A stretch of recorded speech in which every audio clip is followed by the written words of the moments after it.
Hello everyone, this will be a Photoshop CS6 tutorial. Pardon the noise, there's some noise in the background, but let's get started. So open up Photoshop CS6, File, New, this is where you have a canvas. Usually we start off with international paper. If you want to flip it, you just flip the dimension. The resolution is usually in 300. You can save this as a preset if you want, but other than that, you can just click OK. You can drag the canvas out if you want. And the first shortcut will be Z for zoom. Okay, so you can zoom in and out of the canvas. Okay, so this is the default interface. So usually we have a layers. So if you have any of the tab missing, how do you solve this issue?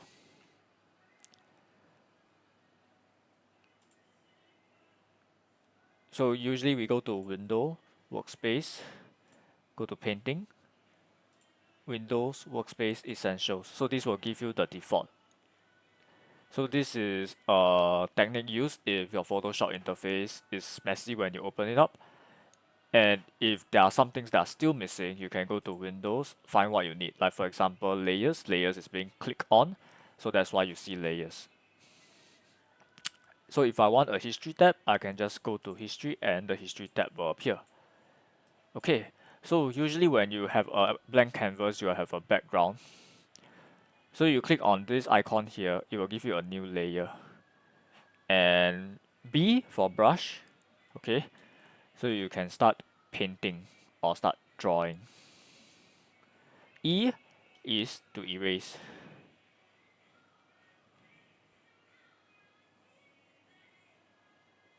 Okay, so how do you make the brush size bigger? You need to find these symbols on your keyboard, right? So if I click on this will enlarge it. For this, it will shrink it. So you can play with the settings right now. Okay. And how are you aware of what brush you are using? Go to Windows, Brush.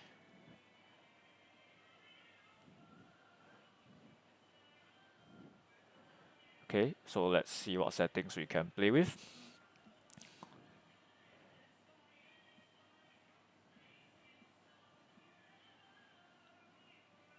So you can choose what interface you want to see this in. For example, I'm gonna use large thumbnails. So these are my brush presets. Okay, you can click and drag however you like. So usually we play with soft brush and hard brush. Okay, and let me change the settings. Go to Edit, Photoshop shortcut, under Edit. Your undo and redo is by default Ctrl Z, but for our step backwards, I'm going to change it to Ctrl Z so that it's consistent. And I'm going to leave this blank, right? And I'm just going to press Accept, and I'm going to save these settings. Maybe I just call it user 1. I press Save. Okay, so step backwards should be Ctrl Z. So this allows me to consistently Ctrl Z backwards. Okay. So how do you backtrack your steps? So that's why I activated the history tab. So under Windows, history. So you'll see a history tab here. Okay. And for colors, we usually use HSB, right? For some photographers, they use LAB slider. That's fine. So you can click on here. You can choose a color. Click OK. Or you can play with the saturation, brightness, and hue. So next we'll be adding text. So T for text. Click on the text tool. Sorry, the software is a bit lagging. Text. I can type whatever I want. And I can change the font size. Click OK. And if I want to group layers, right? I can just click on a layer, press Shift to select more, Control G to group. And if I want to rename it, I can just by clicking on it. That includes any layer. I could name it as well. So the next thing will be saving your file. File, save as, can click as untitled one, save as a PSD.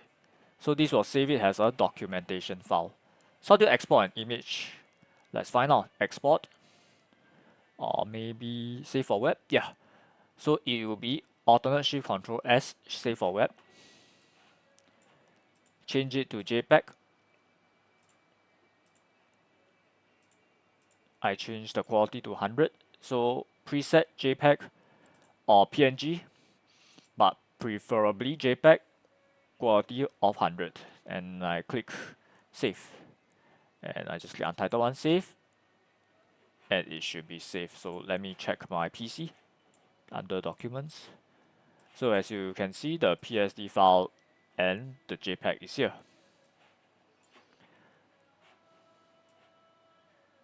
So in this 6 minutes, you have learned the essential tools on how to use Photoshop, and this allows you to do your basic assignments. So for troubleshooting, if you are not so sure, the first of all is to identify what problems do you have, and then Google it to find out, or YouTube it to find out. So this is more or less just a quick and emergency guide if you're panicking on how to use Photoshop. Next, tablet settings. Most schools are, as of the recording of this video, most schools are still using Wacom. But there's a lot of brands out there, so I'm just going to go through Wacom for now. So for pen, assuming that you're using Wacom, these are some of my settings that I'm going to share with you guys. Under modifier, keyboard, modifier, right alt and right, click OK. Pen, navigation, pen scroll legacy. So what does all this do? So by clicking the top left button, I can adjust my brush size easily. And by pressing the bottom button, I can pan around the screen easily. Okay? So these are very quick shortcuts that the pen uses.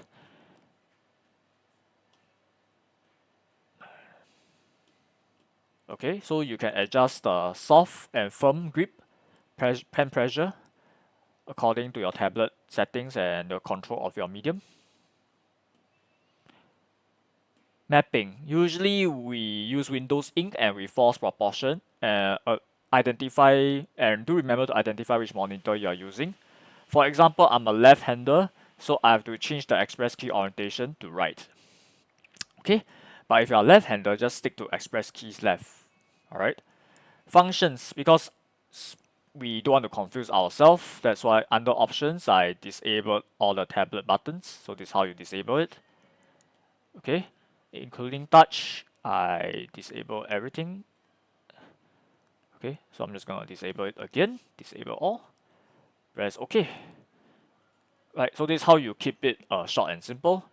So for some of you, you might be using tools. So back to Photoshop again. Some of you might be using tools. So under tools, you can find the tool presets. Okay, so these are the tools.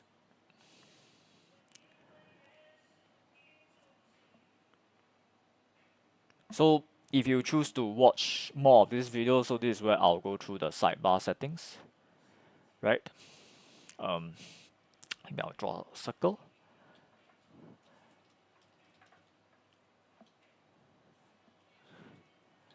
These videos are recorded in real time. I don't have the time to edit them. So let's go through the settings part by part.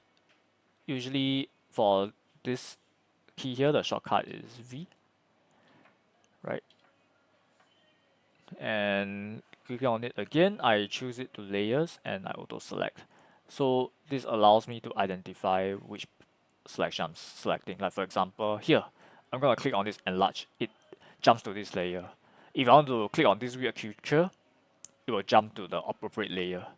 So that's how you do it. Okay. Marquee tool. So this is how you have a selection, right?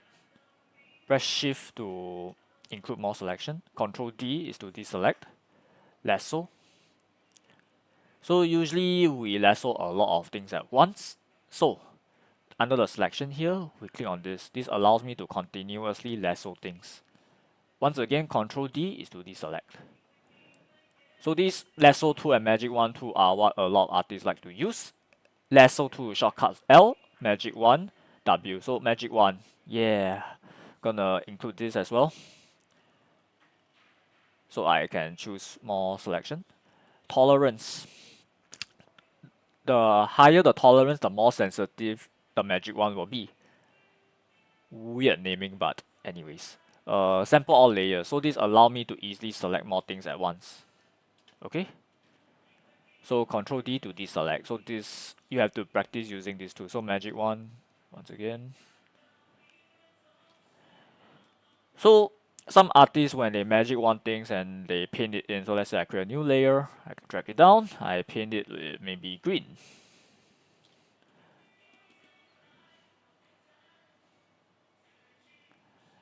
And then they realize that there's a lot of once they remove the line work, there's like lots of space. So how do you solve this issue? So magic wand. So if I color, select, modify, expand, 2 pixels. Press OK. Shift F5. Foreground color. Foreground meaning this color over here. Click OK. Control D to deselect. So this expanded the selection so that you won't see any white pixelated around the lines. Right, so this is for filling in colors.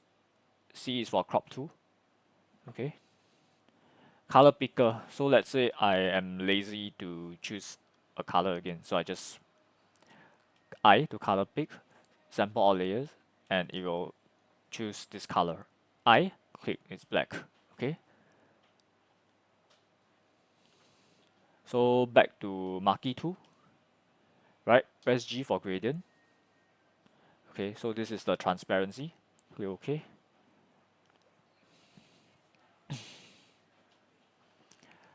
We choose a color, maybe red. Press OK. Okay. Shift and drag down. Shift and drag down. So this is how you create a gradient. Control D to deselect. Alright.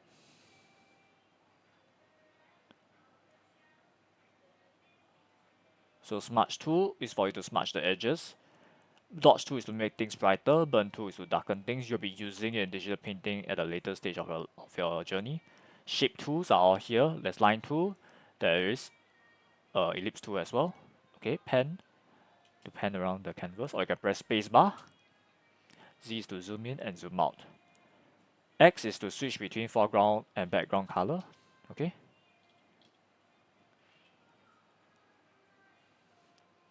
And if you want to change the brush settings, you can change it here under brush. Right, usually the spacing we change it to 10. Right. So as you can see, the higher the spacing, there's literally more spacing in between. So some users like to navigate between 10 to 25. Okay. And usually when we use soft brush, soft round pressure opacity, we like to activate this so that the brush strokes that we apply are more pressure sensitive. Okay. So this is due. So this will consider your opacity sensitivity and your brush sensitivity on the tablet. Same goes for flow. So opacity, the percentage of opacity and flow usually go hand in hand. So if my opacity is 70, my flow is usually around 70. Okay, opacity is transparency, flow is how smooth it comes out. So that's why the numbers correlate to each other carefully. Okay, or they're very close to each other. So shape dynamics, it will taper the edge so that it appears more like a pen. So some line artists like to activate this and use it. Okay, remember to save your file. Control D is to deselect.